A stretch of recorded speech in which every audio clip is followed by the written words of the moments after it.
Often blinded by the baggage of our history, trying to keep us in our place. Reliving moments better left, let go of misery. Change the rules we can't embrace. One face, one race. Una facha, una raza. We are all the same beneath. One face, one race. Una facha, una raza. Natural la diversidad.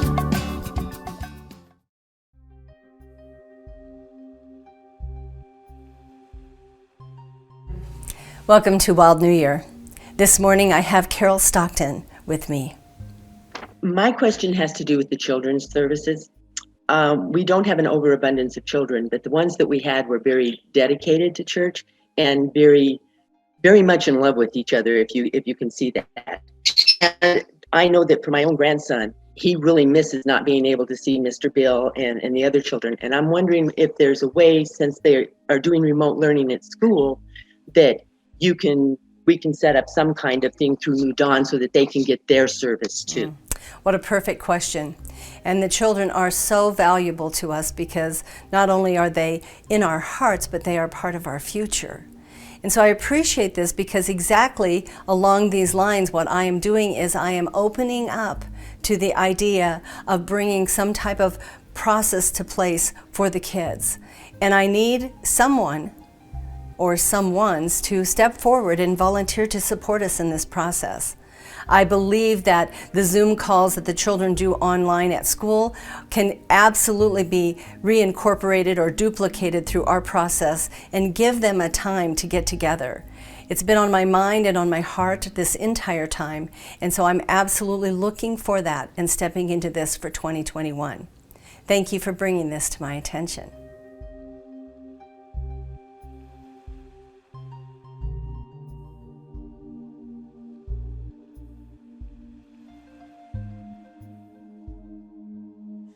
Please join me in prayer.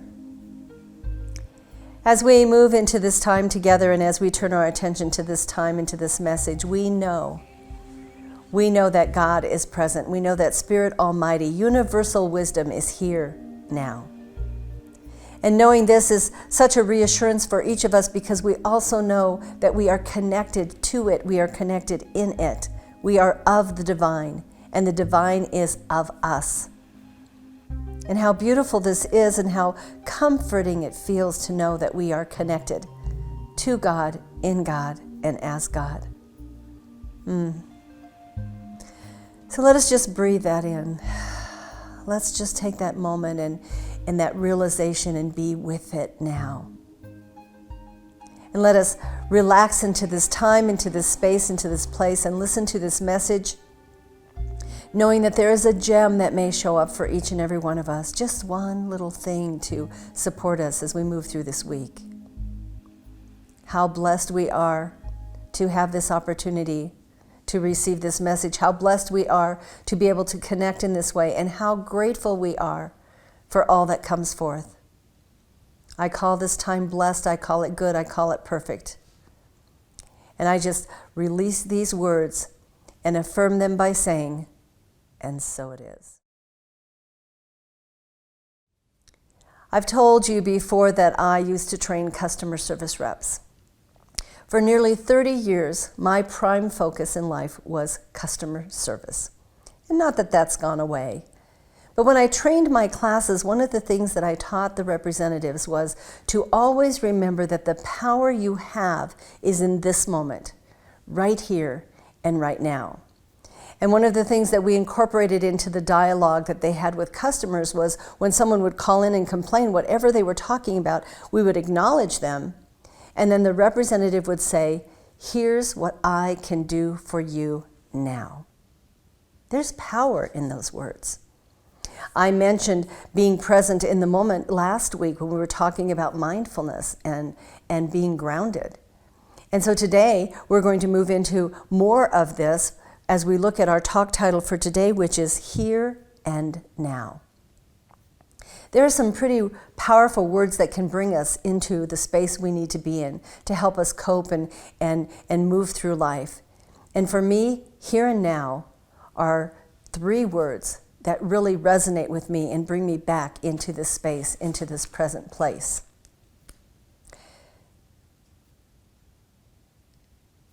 It is a blessing to know that we live in the now moment.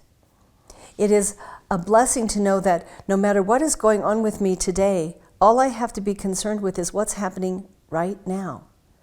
And unfortunately, we don't do that. We project. We project into the future. We start thinking about what we have to get accomplished next week, what's going to happen next Friday, what's going to happen on the 15th, what's going to happen at the end of the month.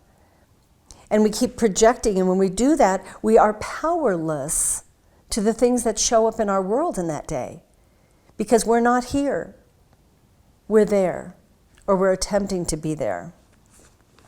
There was power in whatever you did in the past, and that power is now done. And there will be power in whatever you do in the future. But for now, it's here, right here. I call this projection time warping, because sometimes I have to reel myself in, because I've gone from just sitting down and having a cup of coffee or a cup of tea into the next day and the next day and the next day. And it's time warping. And when we do that, our body demonstrates that it becomes weaker. And our brain kicks into gear and we get a little bit crazy. If we can remain in the present moment, we don't hang on to the things of the past. We let them go. I had a conversation recently with someone who brought up a somewhat controversial situation that happened almost a year ago. And as the individual was sharing some information with me, they were talking as though it had just happened. And I'm not certain that I responded well, because I became a little agitated at the fact that we were still talking about something that had been done so long ago. But we have a tendency to do that. We have a tendency to hold on. I know many of us have friends that keep bringing up things from the past or the error of our ways, things that we did where we made mistakes, and it's challenging for us. The power we have is in the present moment. We want to live in the here and now. I have a quote for you from Neil Donald Walsh. He says, "Forget about the past. It does not exist except in your memory. Stop worrying about how you're going to get through tomorrow. Life is going on right here, right now. Pay attention to that, and all will be well. All will be well." So we have a couple of areas that we can look at in this respect. First of all, it's the beginning of the new year. Some of us are talking about when this happens, I can do this. When this happens, I can do this. When we get to bring our services back together in a building, that will be wonderful. And those are good things to think about, and those are good things to contemplate. But we don't want to live in that arena, because then what happens is my life isn't going to work until I get to this point. And that's just not the truth. You know, there was a time in my life, probably in my late 20s, when I used to have a calendar on the wall, and I would put something significant every single day on that calendar. And it got to be pretty exciting for me, because I got to build this calendar, and pretty soon I would flip over the calendar for the next month, and every single day had something that I needed to do. And it wasn't just mundane stuff. It was, meeting someone for dinner or a meal or something. It was some significant things. And I prided myself on that, because it made me feel important. If I could look at my calendar and I had all this stuff I had to do, I must be pretty dang important. And even though I might have felt important, I was pretty dang exhausted. And I finally began to realize that all of that was me projecting. I had an event today, but I couldn't spend a lot of time focusing on it because I was busy thinking about what I was going to do tomorrow. And so let's reel that in this week. Let's take some time this week to just look at what is going on for me in the here and now, right here, right now. Do you have food in your home? Do you have gas in your car? Do you have a means of transportation should you go somewhere today? Do you live in a space where you have warmth in your house? What are the things that you really need to have right here, right now? And then just take a deep breath. Because worry lives in the future. And we don't need to go there. We can stay right here.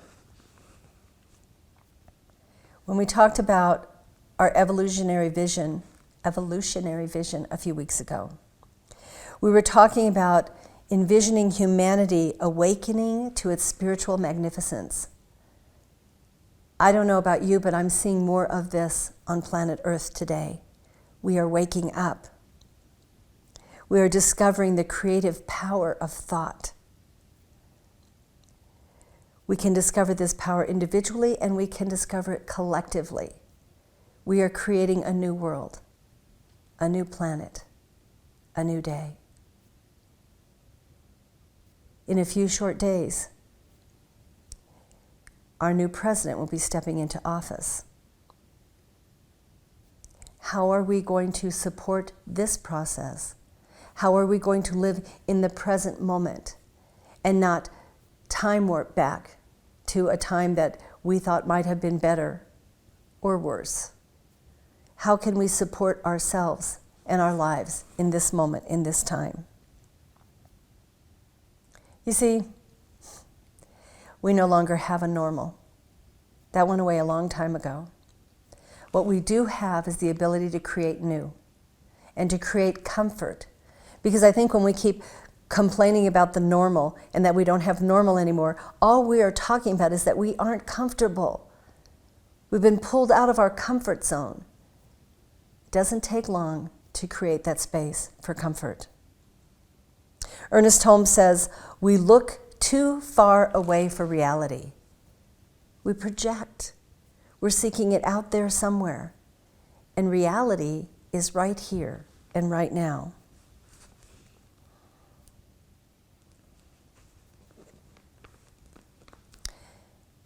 This message today is part of your training. Every time we get together, every time we have new ideas, every time we have new concepts to look at, we have learnings. And it is the trained thought that is far more powerful than any untrained thought. The power is already within us. We can use it right here and right now. Spirit has given us access to it all the time. We can start now. We are taught to use affirmative prayer. And those of you who aren't familiar with affirmative prayer, we have these steps that we move into with prayer, and I'll talk more about those later this month. But we get into the context of the prayer where we're talking about what we choose to create, what we desire in our lives, and we speak it in an affirmative statement as though it's already here.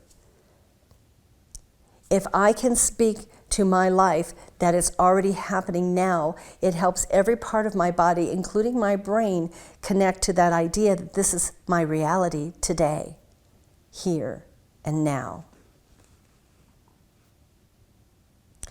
When we have our practitioners support people in prayer, we also use this affirmative statement. We ask individuals, what do you want to create? What do you want to experience right now? And that's the language that we put into the prayer. Because what we are praying about, what our treatment is about, is treating the individual in the thought process of accepting the truth of what's here now. So let's use spiritual practice, and let's use our mental awareness of the moment that we are in now. Sometimes it's as simple as just stopping and taking a few breaths. Regardless of what has been in your personal life, or the life of our country or our planet, none of these things can prevent us from moving forward unless we allow it. Eckhart Tolle says this: the only thing that is ultimately real about your journey is the step you are taking at this moment. That's all there ever is. Do you have a resolution for the new year? I encourage you to incorporate what you need to do now, in this moment, what you choose to do now, in this moment, to create the life you want for 2021. If you go outside and you take a walk, be in the walk. Be in that moment. Smell the air. Feel the air. Look around you. If you want to rest, try to turn this off a little bit and take time to rest. The mind chatter will keep you awake, and it can keep you a little crazy. Whatever you do this week, let's practice this week to be fully present. Have a conversation with someone, just the conversation. Move away from the idea of multitasking and just be here now. This is where your life is happening. Please pray with me.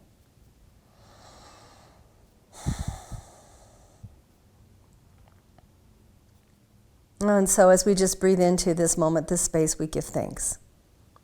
We give thanks in great, great gratitude for all that God is, for the amazing ways that Spirit shows up in our lives. We give thanks and gratitude for the fact that we are connected, that we are united, we are unified, that we are connected one to another in that perfect mind of God. And as we take time this week to turn our attention to the present moment, to being here now, we do so with that mindfulness. We do so with that awareness.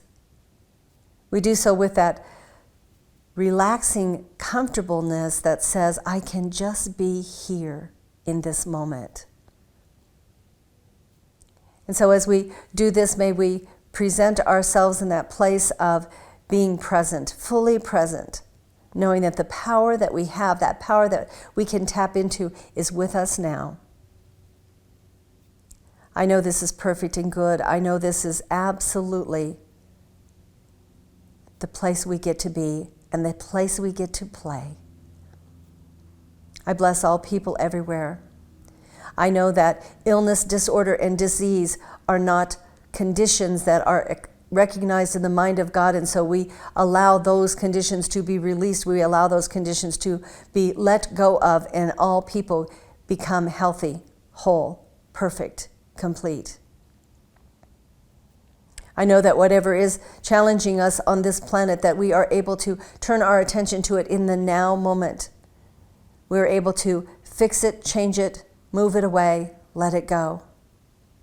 For we have a power within us, each and every one of us. So I just let this go. I turn this over to the mind of God, knowing that God is already saying yes to whatever it is we are seeking. We give great thanks for all we are, for all we have. And we let this go. We let it be. And so it is.